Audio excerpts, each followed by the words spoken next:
한국 영화를 대표하는 미술 감독이시고 암살, 마더, 국제시장, 보물, 그리고 살인의 추억. 살인의 추억.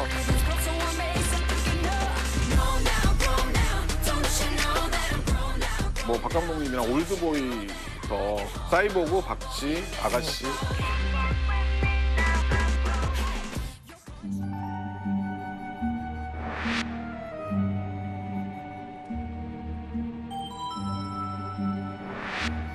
유성희 감독님은 2016년 청룡영화상 부일영화상 그리고 2017년 아시안필름 어워드에서 미술상을 받으셨고 제일 중요한 상이 하나 있죠. 이거는 한의영화제에서 발칸상을 수상하셨어요. 저 얘기 들었어요.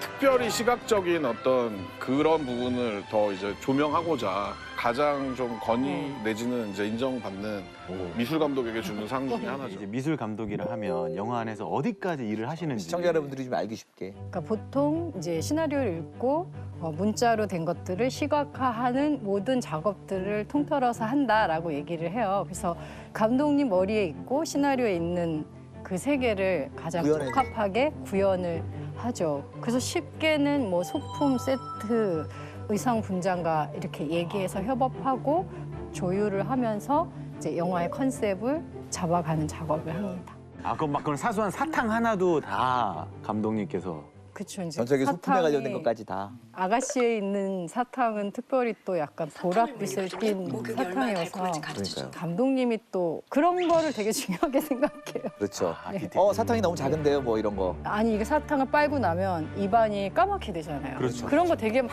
혼자 좋아하세요. 그리고 비잖아요, 그죠? 했던 저기 미술은 내가 봐도 참 잘한 것 같아. 제 기억에 남어. 아니 뭐 기억에 남는 정. 아니 그러니까 지금 보면 조금 아쉽죠. 그러니까 디테일에서는 아쉽지만 그래도 저렇게 용기 있게 시도한 거는 참 잘했어. 네. 왜냐면 그때 이 영화 끝나면 나 이제 영화 못 하겠구나라고 생각을 했었던 것 같아요.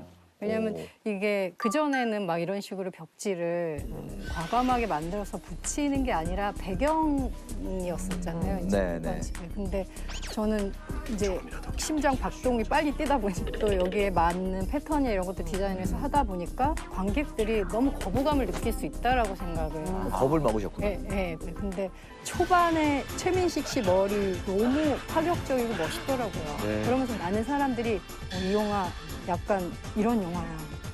제대로 그냥 이렇게 평범하게 가면 안 돼라는 확신들을 좀 얻었고 배우가 앞에 섰을 때 그 배우들이 충분히 이거 믿고 파워풀한 행동을 하면 그냥 뒤에는 그냥 그렇게 눈에 띄지 않는 거예요. 그래서 겁은 먹었지만 나는 이 일을 해야 해야 된다. 되겠다라고 한 거는 잘한 것 같아요.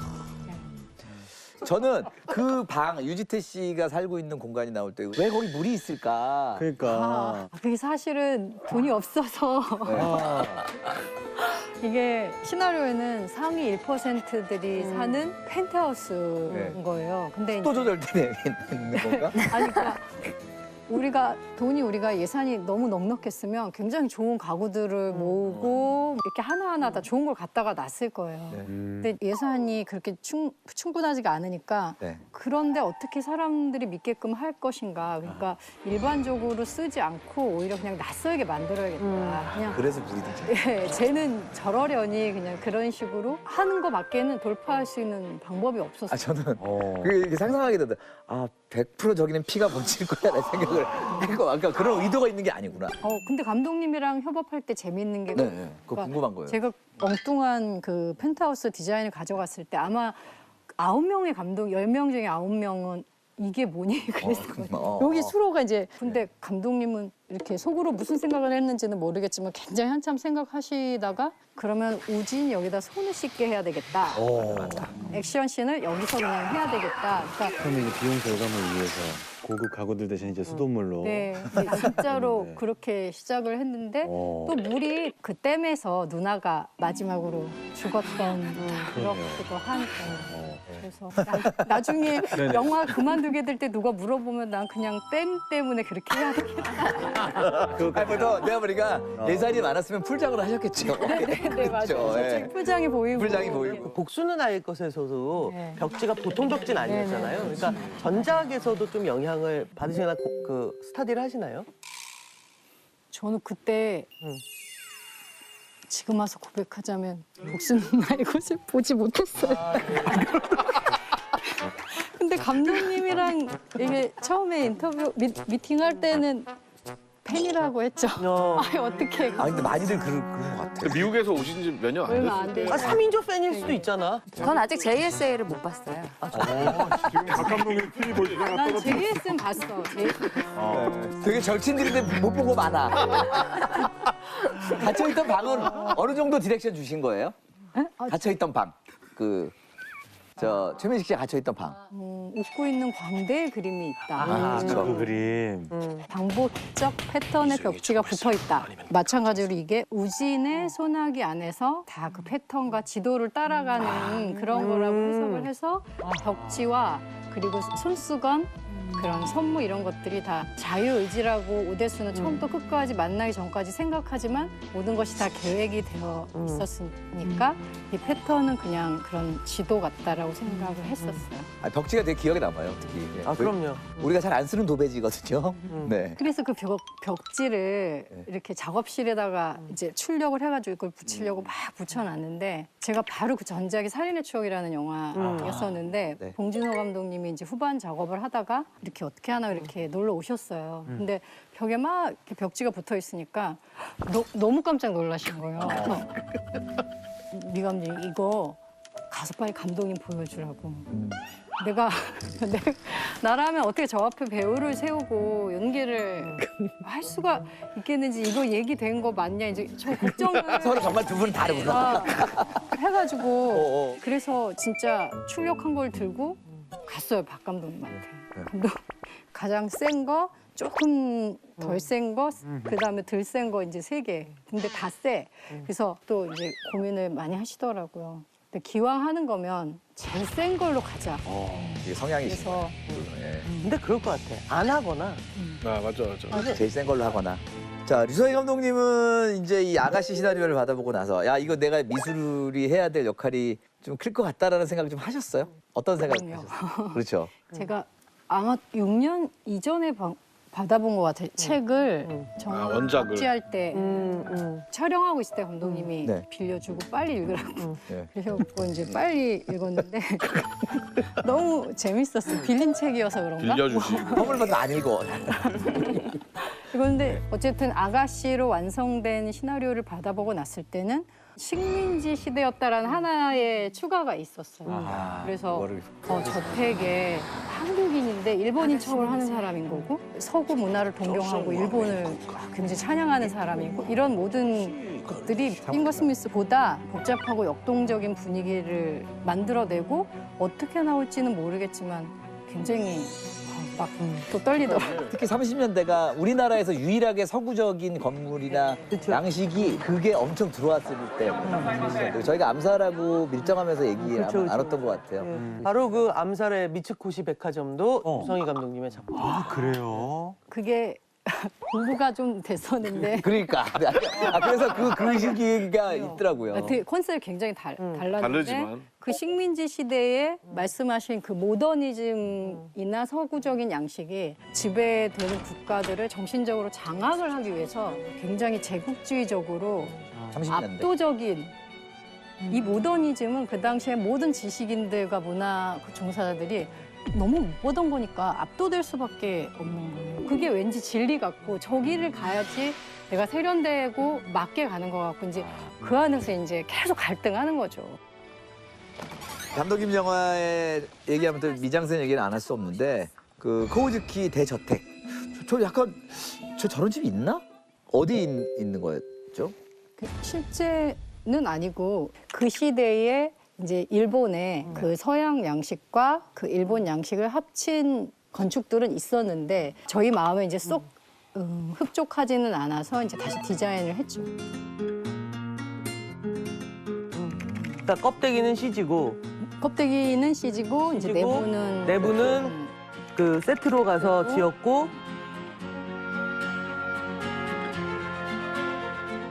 정원은 실제 있는 곳. 네. 을. 네. 저는 그 아가씨를 보면서 이 대저택을 보고 정말 그 류성희 미술 감독님 어떤 그 작업의 결정판 같은 그런 느낌이 들었는데요. 특히 인상적인 장면은 그 히데코랑 그 수키가 이제 백작하고 같이 그 탈출하려고 할 때 마치 그 닌자처럼 문을 하나씩 열고 나가서 또 카메라는 이게 지붕을 타고 넘어서 탈출한 장면을 보여주잖아요. 그 장면이 굉장히 좋아합니다. 사실 따지고 보면 이게 건물을 좀 삥 둘러가면 안 되나? 라는 생각이 들 정도인데.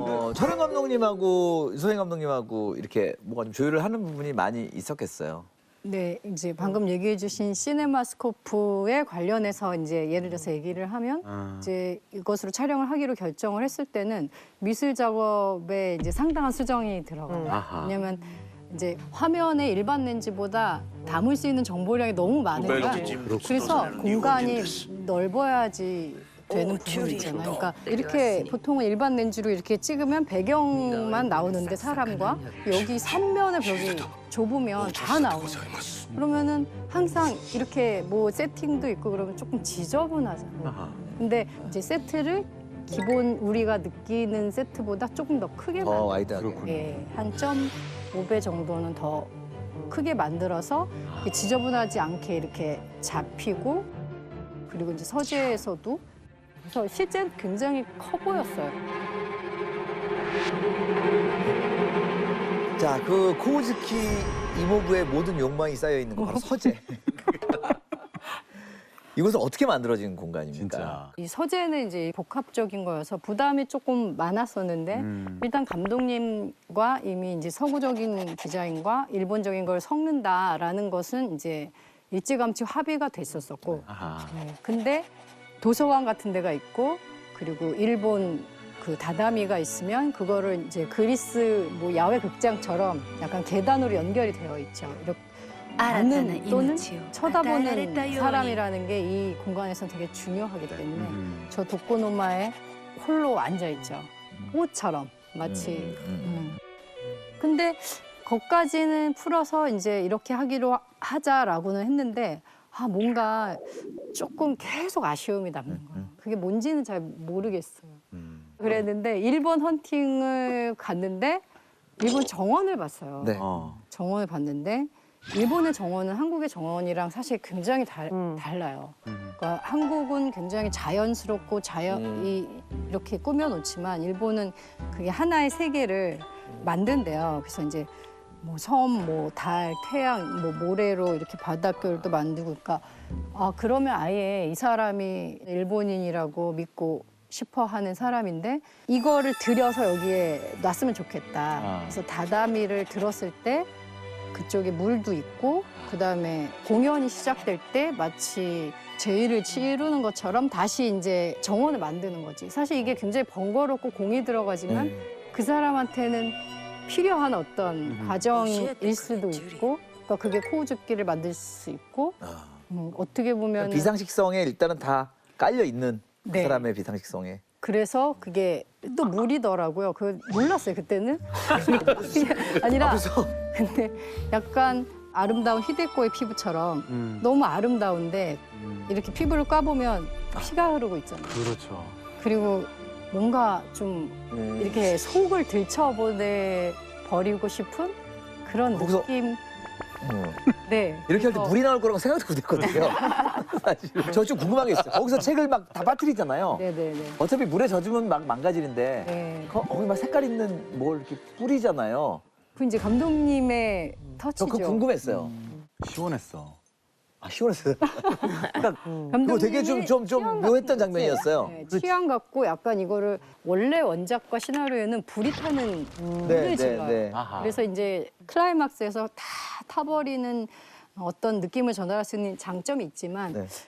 그때 이제 저희는 이제 며칠 전에 직전에 그거를 선택하지 않기로 했어요. 그거보다 훨씬 더 동작은 작고 그럴 수는 있지만 어쨌든 중요한 건 평생 그가 모은 가장 소중한 책을 망가뜨리는 거잖아요. 그러니까 그냥 에이 하고 터뜨리는 게 아니라 이제 완벽하게 인정을 하고 나중에 왔을 때 책만 건져야 되는 게 아니라 물 전체를 갈아야 되거든. 경기차게 하려고. 그리고 좀 더 조롱적인 것도 정말 열받을 거 아니에요. 맞아. 그런 그림을 그렸던 그 원흉, 그 재료들을 다 버리는 뭐 그런 개념이잖아요. 물감 같은 이제 거. 뭘 복원할 수가 없고. 뿌리째 그냥. 아.